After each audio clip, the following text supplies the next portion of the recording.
ठीक है, अपना हेडिंग है भाई कंजर्वेशन ऑफ एंगुलर मोमेंटम। ठीक है, ये एंगुलर मोमेंटम और टॉर्क के बाद पढ़े जाने वाला टॉपिक है। ठीक है, तो अगर तुमने एंगुलर मोमेंटम और टॉर्क अलग अलग नहीं पढ़ा है तो पहले वो पढ़ के आओ, फिर ये समझ में आएगा। ऐसे भी आ जाएगा लेकिन वो पढ़ के आओगे ना तो बड़े अच्छे से समझ में आएगा। ठीक है, तो अपन टॉर्क का जो डेफिनेशन लिखे थे, टॉर्क की जो डेफिनेशन लिखे थे वो क्या लिखे थे? Rate of change of angular momentum with respect to time. ठीक, अगर इसको थोड़े बड़े स्केल पे देखो तो ये हो जाएगा एवरेज टॉर्क। क्या हो जाएगा? Average torque. एवरेज टॉर्क का वैल्यू क्या हो जाएगा? Average torque equal to change in angular momentum upon change in time. तो अपन यहाँ एक कंडीशन लगाएंगे, if net external torque on a body is 0, if net external torque on a body is 0, then change in angular momentum upon change in time equal to 0। तो यहाँ से क्या value आया? Change in angular momentum equal to 0। Change in angular momentum क्या लिखते हैं? Final angular momentum minus initial angular momentum equal to क्या? 0। तो final angular momentum equal to क्या? Initial angular momentum if net external torque is equal to 0। तो ये याद रखना, अगर एक्सटर्नल टॉर्क 0 होता है तो एंगुलर मोमेंटम कंजर्व रहता है, या फिर हम ये बोल सकते हैं कि एंगुलर मोमेंटम की वैल्यू में कोई भी चेंज नहीं आता। कब? जब नेट टॉर्क क्या होता है? 0। अगर नेट टॉर्क 0 हो तो initial angular momentum equal to final angular momentum. ठीक, एंगुलर मोमेंटम की यूनिट अपन लोग पढ़ रखी थी कितनी? एल का फॉर्मूले दो पढ़े थे, एक आर क्रॉस पी, ये किसके लिए? पॉइंट सिस्टम के लिए। और एल का वैल्यू आई ओमेगा, ये किसके लिए? कंटिन्यूअस सिस्टम के लिए। ठीक, यूनिट क्या पढ़े थे? केजी मीटर स्क्वायर पर सेकंड। तो ये याद रखना, अगर नेट एक्सटर्नल टॉर्क 0 है तो इनिशियल एंगुलर मोमेंटम और फाइनल एंगुलर मोमेंटम क्या होते हैं? बराबर। ठीक, अब देखते हैं इसका एप्लीकेशन अपन कहाँ कर पाएंगे। इस तरह के कुछ क्वेश्चंस में अपन इसका एप्लीकेशन कर पाते हैं। ठीक है, example, a disc of mass 2 kg is spinning is spinning about its center perpendicular to its plane, perpendicular to its plane at angular speed, at angular speed 4 radian per second. Its radius is 2 meter. If another disk of same mass and radius is gently placed on it and system starts spinning together, spinning together. Calculate final angular velocity। ठीक, इस तरह का अगर question मिला तो आप क्या use करोगे? Conservation of angular momentum. ठीक है, आपके पास पहले एक डिस्क थी जिसका मास कितना था? 2 kg, और रेडियस कितना था?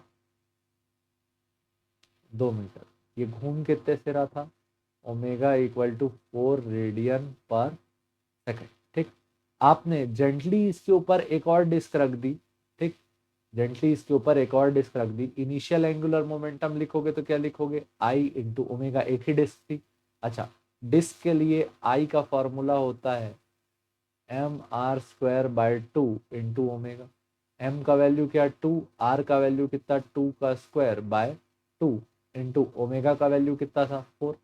तो 2 से 2 कैंसिल हो गया, 2 टू ज़ा 4, 4 4 ज़ा 16 kg मीटर स्क्वायर पर सेकंड। ये वैल्यू आया इनिशियल एंगुलर मोमेंटम का।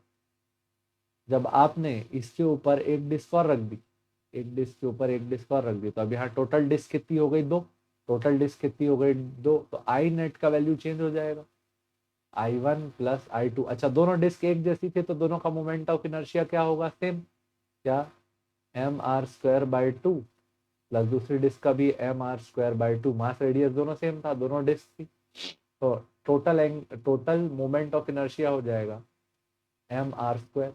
एम का वैल्यू 2, आर का वैल्यू 2 का स्क्वायर, 2 का स्क्वायर 4, तो 2 इंटू 4 कितना वैल्यू आया 8 kg मीटर स्क्वायर। ठीक। फाइनल जो इसका एंगुलर मोमेंटम होगा, अब देख सिस्टम भारी हो गया, थोड़ा स्लो हो जाएगा, तो फाइनल जो एंगुलर मोमेंटम है उसका वैल्यू लिख लेते हैं, एंगुलर वेलोसिटी है उसका वैल्यू लिख लेते हैं omega dash. Final angular momentum आया आई net into omega dash. I net का वैल्यू 8 इंटू क्या, ओमेगा डैश। ये आ गया फाइनल एंगुलर मोमेंटम। ठीक। इनिशियल का वैल्यू कितना था 16 kg मीटर स्क्वायर पर सेकंड। अपन लोग अभी पढ़े थे कि अगर नेट एक्सटर्नल टॉर्क 0 हो तो इनिशियल एंगुलर मोमेंटम और फाइनल एंगुलर मोमेंटम क्या होते हैं, बराबर। तो इनिशियल एंगुलर मोमेंटम कितना है 16, फाइनल क्या है 8 इंटू ओमेगा डैश। 8 के टेबल में 16 कितने बार में आया 2, ओमेगा डैश का वैल्यू आया 2 रेडियन पर। क्या आया, फाइनल एंगुलर। ठीक, समझ में आया होगा होपफुली, काफी आसान टाइप का टॉपिक है। ठीक है, बस ये याद रखना कोलिजन जैसा है सेम। अगर नेट एक्सटर्नल फोर्स 0 होता था तो मोमेंटम कंजर्व रहता था, p i equal to p f. वैसे ही यहाँ अगर नेट एक्सटर्नल क्या 0 है, टॉर्क, तो फाइनल एंगुलर मोमेंटम और इनिशियल एंगुलर मोमेंटम क्या रहते हैं, सेम। ठीक। अगर मोमेंट ऑफ इनर्शिया बढ़ गया तो ओमेगा कम हो गया, अगर मोमेंट ऑफ इनर्शिया कम कर देते तो ओमेगा बढ़ जाता। ठीक। ठीक। और एक क्वेश्चन करते हैं, एक क्वेश्चन और करते, थोड़ा और कॉन्सेप्ट बनेगा। ठीक, को आराम से पॉज करके लिख लेना। A ring of mass 4 kg is spinning about its center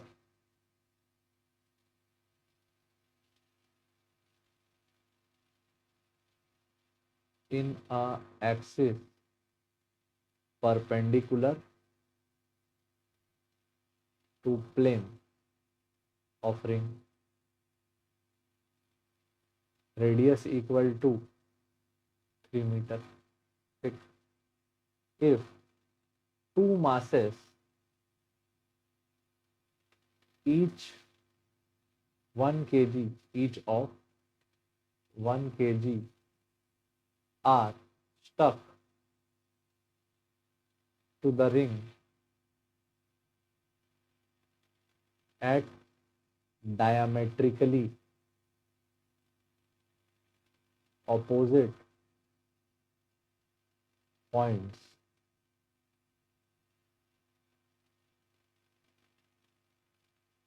calculate final angular velocity. Calculate final angular velocity if initially ring was rotating at 10 radian पर सेकंड। आपके पास पहले क्या थी, एक रिंग थी,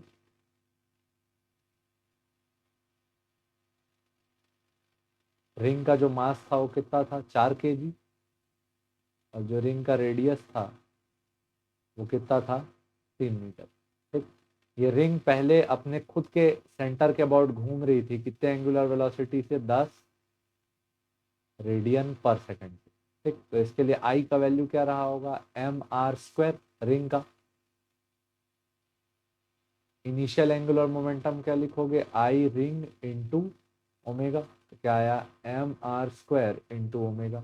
मास का वैल्यू 4, आर का वैल्यू 3 का स्क्वायर इंटू ओमेगा का वैल्यू क्या 10, 4 इंटू 3 का स्क्वायर 9 इंटू 10, 4 9 जा 36, 36 10 जा 360, यूनिट क्या केजी मीटर स्क्वायर पर सेकंड। ये वैल्यू आ गया इनिशियल एंगुलर मोमेंटम का। अब इसमें आपको बताया जाएगा कि किसी ऑब्जेक्ट को जेंटली रख दिया गया या फिर आराम से चिपका दिया गया, तो हर ऐसे केस में आप क्या यूज करोगे, कंजर्वेशन ऑफ एंगुलर मोमेंटम। यहाँ पे फिर से लगाए, ये आपकी हो गई रिंग। ठीक, रिंग के दो डायमेट्रिकली अपोजिट एंड्स में दो मासेस चिपका दिए जिनका मास कितना है 1 kg और 1 kg। तो जो आपका रिंग है वो भारी हो गया। रेडियस कितना था 3 मीटर। ठीक, तो अब जो नया मोमेंट ऑफ इनर्शिया होगा वो क्या होगा, आई